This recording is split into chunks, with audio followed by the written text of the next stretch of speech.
La notificación llegó un martes, justo cuando Marcos pensó que por fin había aprendido a no esperar nada.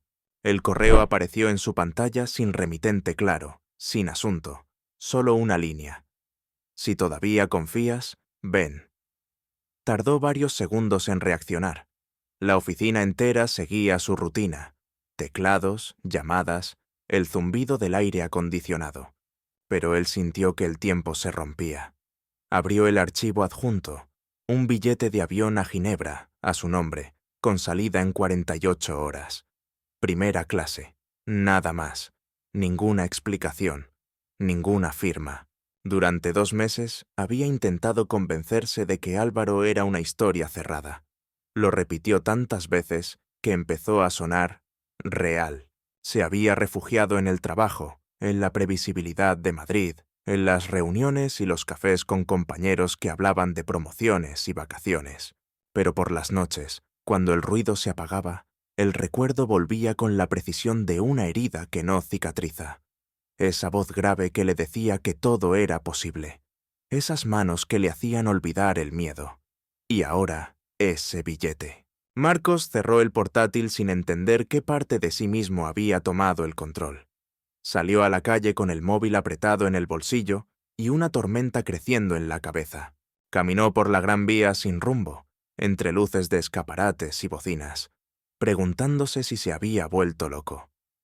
Podría ser una broma, un intento de manipulación o algo peor, pero también podría ser verdad. Y si era verdad, significaba que Álvaro no había desaparecido, que seguía luchando por cumplir su promesa. Esa noche no durmió. Miró el billete una y otra vez, buscando un error en el nombre, en la fecha, en cualquier detalle que le diera una excusa para no ir. No la encontró. Pensó en el precio que pagaría si todo salía mal, su trabajo, su estabilidad, el poco equilibrio que había reconstruido. Pero en el fondo sabía que lo perdería todo, igual si se quedaba. Había aprendido a respirar sin él, pero no a vivir sin su sombra.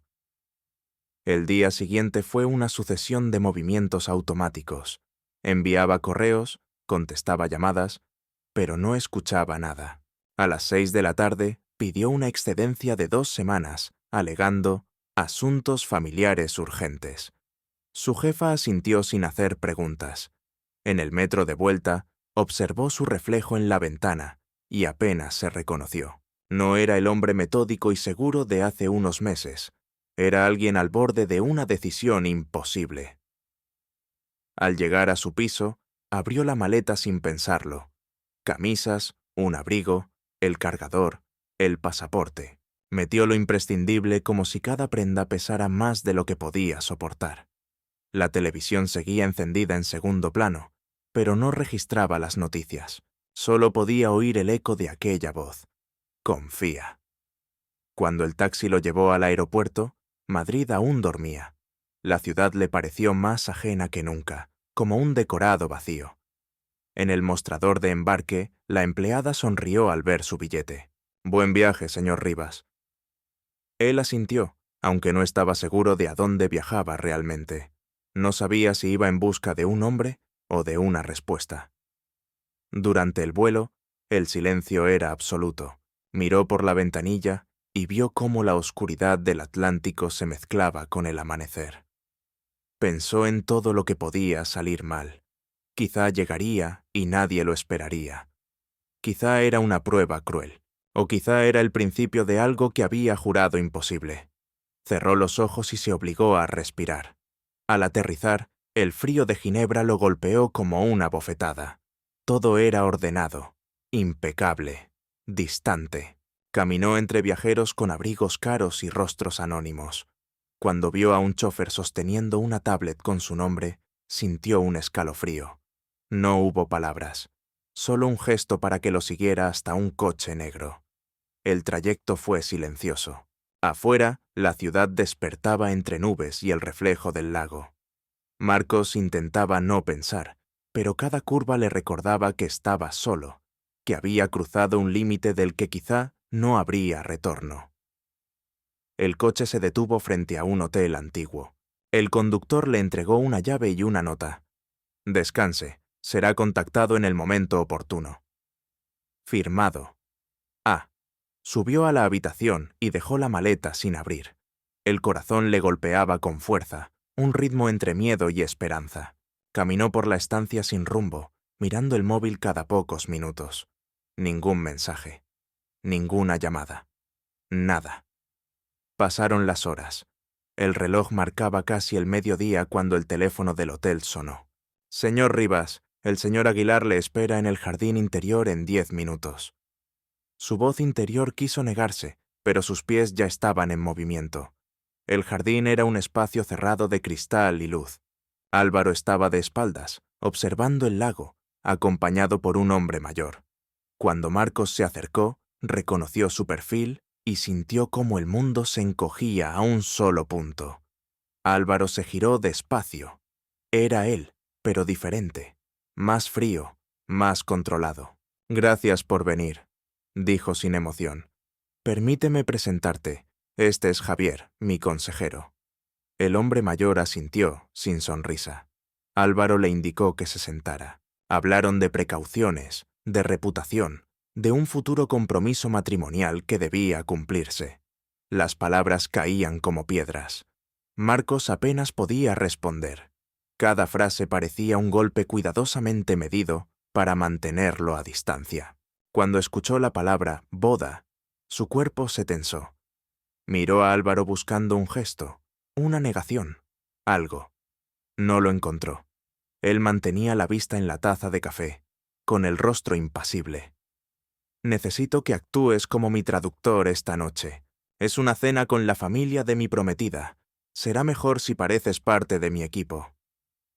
La petición lo dejó helado. No solo lo había traído hasta allí sin explicaciones, ahora le pedía que presenciara su derrota. «¿Y qué se supone que debo traducir?», preguntó con la voz baja. «Lo que sea necesario». La respuesta fue seca. Marcos entendió que no había venido a recuperar nada. Había sido convocado para recordar su lugar. Se levantó sin mirar atrás. Afuera, la nieve empezaba a caer sobre el lago. No sentía frío, solo un vacío absoluto. Esa noche debía acompañarlo a la cena, pero en ese momento, lo único que pensó fue en el vuelo de regreso. Tal vez era lo mejor, terminar lo que nunca debió empezar. Sin embargo, mientras caminaba hacia el ascensor, notó una cosa extraña. Las manos de Álvaro, sobre la mesa, habían temblado apenas un segundo antes de que él se marchara. Y esa mínima grieta, ese temblor casi invisible, fue suficiente para que la duda volviera a prenderse en su pecho. La cena comenzó antes de que Marcos tuviera tiempo de pensar si debía presentarse o no. A las 8 en punto, un coche del hotel lo recogió y lo llevó a un restaurante con vistas al lago. Álvaro ya estaba allí, impecable, acompañado de su prometida y de varias personas más. Cuando Marcos cruzó la puerta, el corazón le dio un vuelco. No porque lo deseara, sino porque comprendió que aquella noche no era un reencuentro, sino un funeral silencioso de todo lo que habían sido. Laila, la prometida, era el tipo de mujer que llenaba un espacio sin decir palabra. Saludó a Álvaro con naturalidad, una mano en su brazo, una sonrisa perfectamente medida. Él le respondió con la cortesía de un hombre acostumbrado a representar papeles. A Marcos le presentaron como el asesor lingüístico de confianza del señor Aguilar. Asintió, fingiendo una serenidad que no sentía. Durante la cena, tradujo frases que apenas entendía. Firmas de acuerdos, felicitaciones, brindis por la unión de dos familias. Cada palabra era un clavo más. Cada risa compartida entre ellos era una prueba de que su papel en aquella historia había terminado. Álvaro evitaba mirarlo, pero en algunos silencios prolongados, Marcos notaba cómo su respiración se entrecortaba, cómo los dedos de su mano derecha se tensaban. Pequeños gestos que solo él sabría leer. El golpe final llegó con el brindis. El padre de Laila levantó su copa. Por los novios, por el futuro, por el deber cumplido. Todos sonrieron, todos menos Marcos. Álvaro bebió y lo miró directamente, por encima del cristal. Fue una mirada sin mensaje, sin súplica, solo una aceptación helada. Esa mirada fue el punto final. Marcos se levantó con una excusa torpe y salió al aire gélido. Caminó sin rumbo, con el sabor metálico de la humillación en la garganta. No había venido para esto. Había cruzado medio continente para que lo utilizaran como una pieza más de una farsa familiar.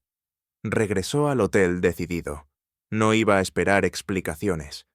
Hizo la maleta con movimientos secos, metódicos. Encendió el portátil y buscó el primer vuelo a Madrid. Se lo imaginó a sí mismo llegando a casa, apagando el móvil, borrando su número, reconstruyendo su vida sin volver la vista atrás. Pero el cuerpo no le obedecía del todo. Algo dentro se resistía a aceptar el final tan fácil. Estaba cerrando la cremallera de la maleta cuando llamaron a la puerta. Un golpe fuerte, urgente. Dudó un segundo, luego otro, hasta que oyó la voz. «Marcos, abre, por favor». El sonido le atravesó. Era esa voz. Tembló. «Marcos, sé que estás ahí». Abrió de golpe. Álvaro estaba al otro lado, sin abrigo, con el rostro desencajado. No era el empresario calculador de la cena. Era un hombre al borde del colapso. «Te vas», murmuró, mirando la maleta. «¿Qué esperabas?», respondió Marcos con una calma que no sentía. «La función ha terminado. Tu prometida te espera». «No lo entiendes». Entró y cerró la puerta tras él. «Nada de lo que viste esta noche es real». Marcos rió, seco. «Vi suficiente. Vi a un hombre cumpliendo su deber. A ti». Era necesario que pareciera así. La voz de Álvaro temblaba, pero no retrocedió. Si no lo creían, jamás podría escapar. Tenía que convencerlos de que había aceptado el matrimonio. Tenía que hacerles pensar que todo estaba bajo control. ¿Escapar de qué?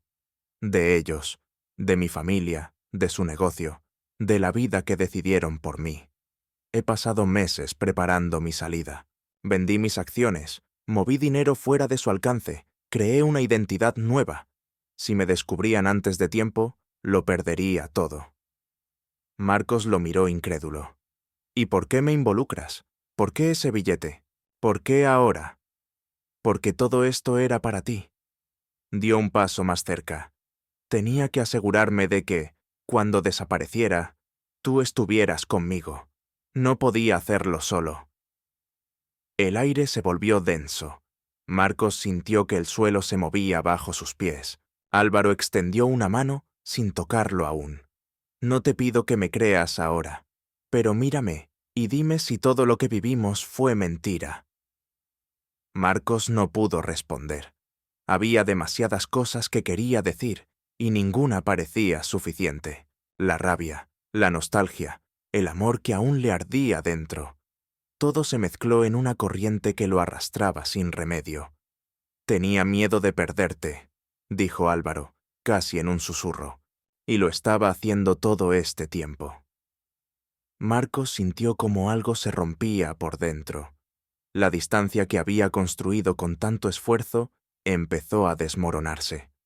Dio un paso adelante y luego otro, hasta quedar frente a él. No sabía si lo iba a empujar o abrazar, pero cuando sus cuerpos se rozaron, la decisión se tomó sola. El beso fue breve, torpe, cargado de todo lo que no podían decir. Un gesto desesperado que valía más que cualquier promesa. Álvaro lo sostuvo un segundo más, como si temiera que al soltarlo todo se desvaneciera. Marcos se apartó, respirando con dificultad. «¿Qué planeas hacer?» «Mañana salimos de aquí. Tengo todo preparado. Pasaportes, billetes, dinero suficiente para empezar de nuevo». «¿Dónde?» «En España, en el sur. Un lugar pequeño donde nadie pregunte». Marcos lo miró largo rato. No había certezas, solo un vértigo enorme. Pero por primera vez en mucho tiempo, no sintió miedo. «Entonces no llego a ese vuelo a Madrid», dijo al fin. Álvaro sonrió con alivio, como un hombre que acaba de regresar de la guerra. «No, llegas a casa conmigo». Esa noche no hablaron más. No hacía falta. El silencio estaba lleno de todo lo que habían elegido sin decirlo. Afuera, la nieve seguía cayendo sobre Ginebra, cubriendo la ciudad con una calma engañosa. Dentro, dos hombres esperaban el amanecer, sabiendo que al cruzar la puerta ya no habría vuelta atrás. El amanecer llegó sin ruido, con esa luz blanca que anuncia un cambio más que un día nuevo. Marcos no había dormido. Pasó la noche mirando cómo Álvaro preparaba una mochila con movimientos precisos, casi militares. Nada de lujo, solo lo esencial. 2 pasaportes, un sobre con dinero en efectivo, un móvil sin tarjeta. Cada gesto hablaba de un plan largo y calculado. ¿Seguro que quieres hacerlo?, preguntó Marcos al fin. Su voz sonaba extraña, como si no le perteneciera. Álvaro lo miró sin titubear. Ya no hay vuelta atrás. Si me quedo, me destruirán. Y si me voy sin ti, me quedaré vacío. El coche los esperaba en la puerta del hotel. Nadie los detuvo. Nadie sospechó. La ciudad aún despertaba y el lago reflejaba un cielo de acero. En el asiento trasero, Marcos sentía que todo se movía demasiado rápido. Cada kilómetro alejándolos del hotel era una renuncia definitiva. Intentó pensar en lo que dejaba atrás, su trabajo, su casa, su rutina, pero lo único que le venía a la mente era la voz de Álvaro diciéndole, «Confía», como si fuera un conjuro. Tomaron una carretera secundaria que bordeaba los Alpes. Durante horas apenas hablaron. El silencio era una mezcla de miedo y determinación. De vez en cuando, Álvaro consultaba el GPS y anotaba algo en una libreta pequeña. Marcos lo observaba de reojo, intentando leer entre líneas. «¿Hasta dónde llega este plan?», preguntó al fin. «Hasta donde podamos empezar de nuevo». «Eso no responde a nada». Álvaro apretó el volante. «He cerrado todas las cuentas que estaban a mi nombre. Hay dinero suficiente en Suiza para resistir un tiempo, pero no puedo usarlo. Si lo hago, nos encontrarán. Lo importante es llegar a España. Allí nadie nos buscará enseguida. ¿Y si lo hacen? Entonces seguiremos moviéndonos. No quiero vivir escondido, Marcos, solo libre». Esa frase se quedó suspendida en el aire.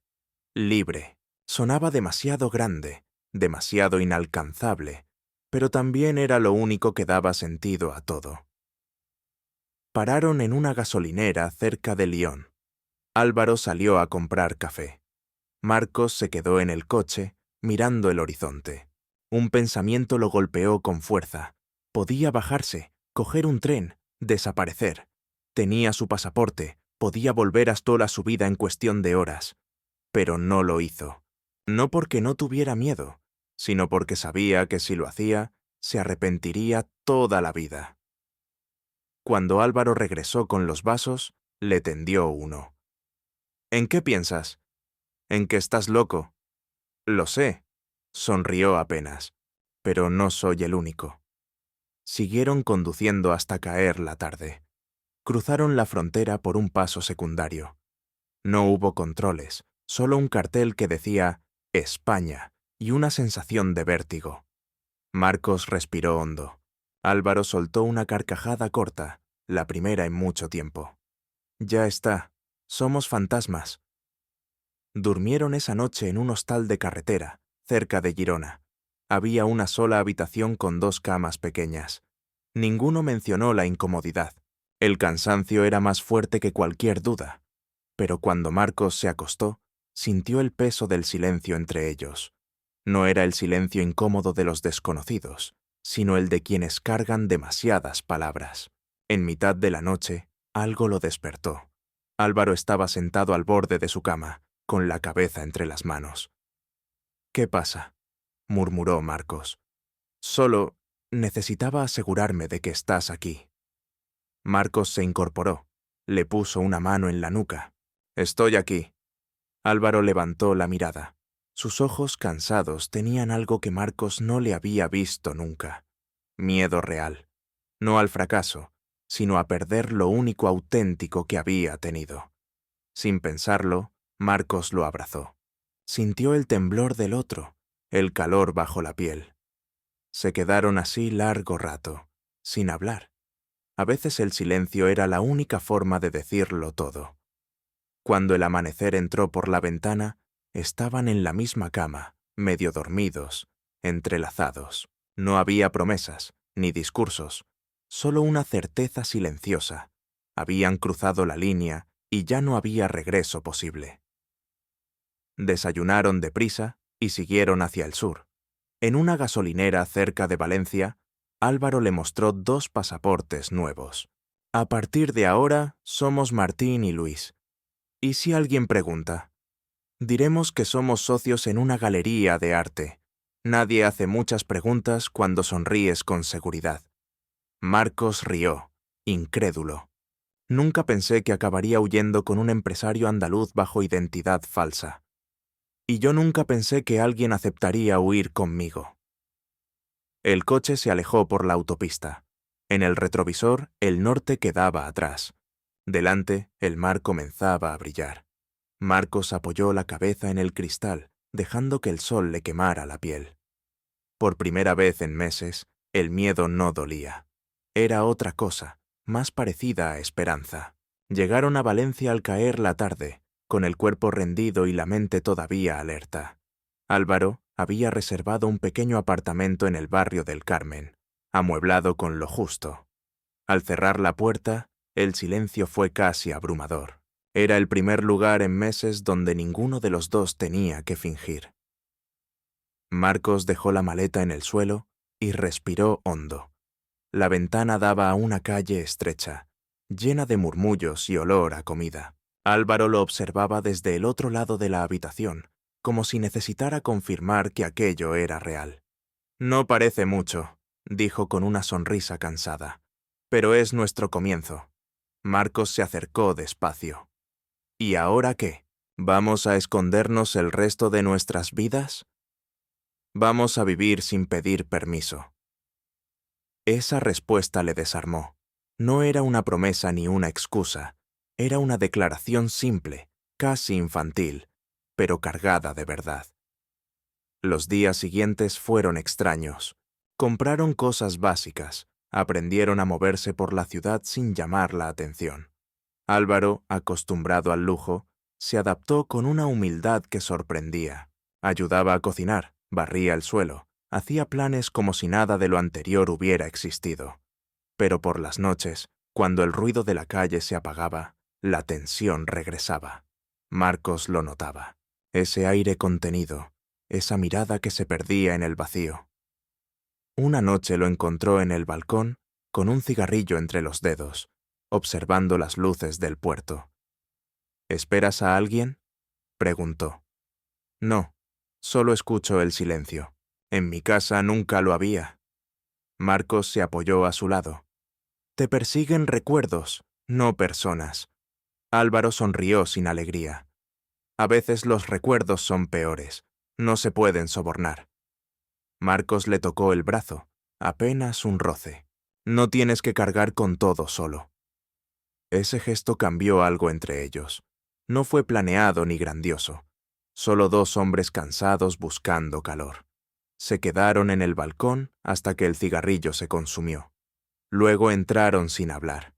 Esa noche, cuando las luces se apagaron, el silencio se llenó de respiraciones entrecortadas. No hubo prisa ni explicaciones. Álvaro le acarició el rostro con una delicadeza que no encajaba con su historia de poder. Marcos le respondió sin miedo, dejando que la distancia se disolviera por completo.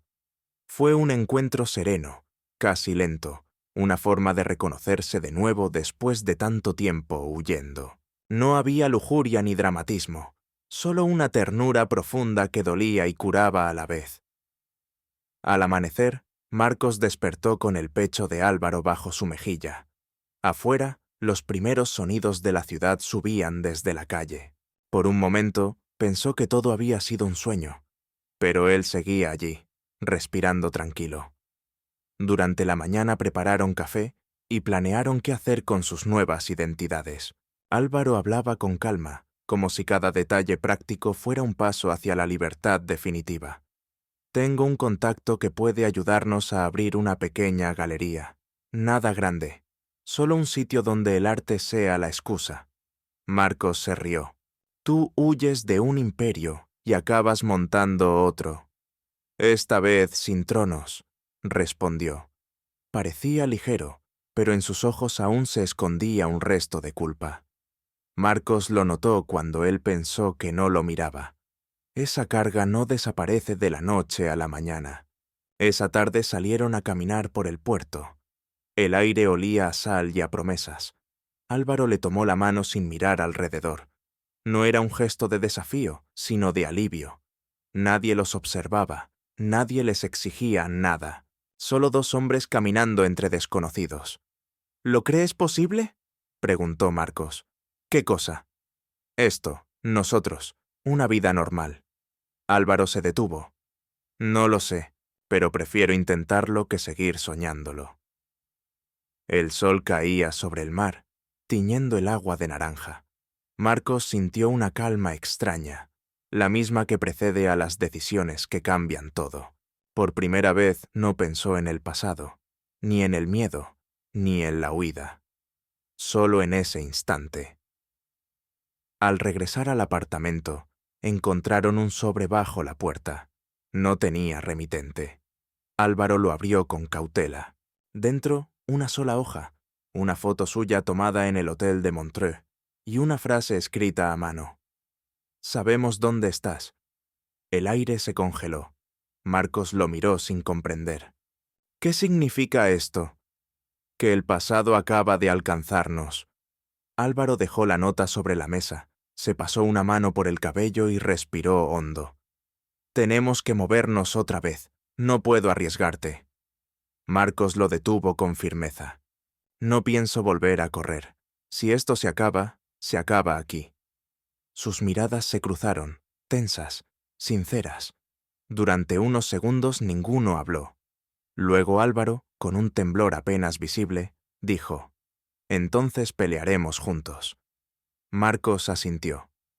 «Por fin dices algo que me gusta». El miedo seguía ahí, pero también una certeza nueva. Habían pasado del escondite a la resistencia. Afuera, la ciudad continuaba su rutina indiferente, mientras dentro de aquel piso nacía la idea de una vida sin cadenas, incluso si duraba solo un día más. La nota no los dejó dormir. Álvaro pasó la noche de pie junto a la ventana, observando la calle vacía como si en cualquier momento fuera a aparecer alguien. Marcos lo observaba en silencio, intentando no dejarse arrastrar por el miedo. Al amanecer, el cielo se tiñó de un gris metálico que olía a lluvia. «Podríamos irnos ya», dijo Álvaro sin apartar la vista del exterior. «A Granada o incluso a Lisboa. Tengo un contacto que podría ayudarnos a cruzar sin dejar rastro». Marcos se sentó al borde de la cama. «Huir otra vez no cambiará nada. No somos fugitivos. No hicimos nada malo». Álvaro giró despacio la cabeza. «No lo entienden así. Creen que soy una vergüenza, un traidor». «Entonces déjalos pensar lo que quieran. Lo que hiciste fue elegirte». Durante unos segundos, el silencio los envolvió. Afuera, los primeros truenos retumbaron a lo lejos. Marcos se levantó y se acercó a él. Le tocó el brazo, suave. «No vas a perderme por culpa del miedo. No otra vez». Esa frase lo rompió. Álvaro apoyó la frente en su hombro y por fin respiró. Fue un gesto pequeño, pero más poderoso que cualquier plan de huida. Se quedaron así hasta que la luz del día llenó la habitación. Pasaron las horas sin moverse del apartamento. Prepararon café, hablaron poco. El miedo, poco a poco, se transformó en una especie de claridad. No podían controlar lo que vendría, pero podían decidir cómo vivirlo. Por la tarde, salieron a caminar bajo la lluvia. Las calles de Valencia estaban casi vacías. El aire húmedo olía a tierra y a mar. Álvaro llevaba la capucha puesta. Marcos caminaba a su lado, empapado, pero tranquilo. En una esquina se detuvieron frente a un escaparate. Dentro, un cartel anunciaba un local en alquiler. Un espacio pequeño pero luminoso. Álvaro lo miró con una chispa en los ojos. Podríamos abrir la galería aquí. Marcos rió. ¿Ahora? Con la gente buscándote. Precisamente ahora. Si dejo que el miedo decida, nunca saldré de la sombra. Lo dijo con una convicción que no necesitaba explicación. Esa tarde firmaron el contrato con un nombre falso y pagaron el primer mes en efectivo. Nadie hizo preguntas. Nadie los reconoció. Por primera vez, todo pareció sencillo. En los días siguientes, pintaron las paredes, montaron estanterías y colgaron fotografías que Marcos había tomado en sus viajes. No era un negocio, era una excusa para quedarse. Cada martillazo era una forma de reclamar el derecho a existir. Una mañana, mientras colocaban el último cuadro, sonó el timbre. Álvaro se tensó, pero era solo un mensajero. Traía un paquete sin remitente. Dentro, una sola foto. Ellos dos caminando por el puerto días atrás. Y al dorso, una frase escrita con la misma letra que la anterior. Vivid tranquilos, nadie os buscará más. Marcos lo miró incrédulo. ¿Es una trampa? Álvaro negó despacio. No, es un final. Se sentó, como si de pronto todo el peso que había cargado durante años se disolviera. Marcos lo abrazó por la espalda, sintiendo cómo su respiración se volvía más ligera. Entonces empieza nuestra vida. Esa noche no hubo miedo. Cenar, reír, beber vino barato. Hablaron de proyectos, de viajes, de cómo sería vivir sin esconderse. La lluvia seguía golpeando los cristales, pero ya no sonaba amenazante. A medianoche salieron al balcón. La ciudad dormía. Desde allí se veía el reflejo del puerto y el resplandor del faro. Álvaro se apoyó en la barandilla, Marcos detrás de él, rodeándolo con los brazos. Nunca pensé que libertad significara esto, dijo. ¿Qué cosa? Despertar y saber que no tengo que mentir para respirar. Marcos apoyó la cabeza en su hombro. Eso se llama paz. El viento soplaba suave, trayendo olor a mar. Ninguno habló más. En el silencio, el pasado quedó atrás. No había familia, ni títulos, ni huida. Solo ellos, dos hombres comunes compartiendo un pequeño balcón en el corazón de una ciudad que no los juzgaba. A lo lejos, el faro giró una vez más, proyectando una luz blanca que cruzó el cielo y se perdió en la oscuridad. Álvaro la siguió con la mirada y sonrió. ¿Eres feliz?, preguntó, casi en un susurro. Marcos lo miró, con esa calma que solo llega cuando ya no hay nada que demostrar. Pregúntamelo dentro de 50 años. Y lo besó. Fue un beso tranquilo, sin urgencia, el tipo de beso que no promete eternidad, pero sí presencia. Abajo, la ciudad seguía viva. Arriba, en ese balcón anónimo, dos hombres encontraron la suya. El mar, testigo silencioso, devolvió su propio eco, como si el mundo finalmente respirara al mismo ritmo que ellos.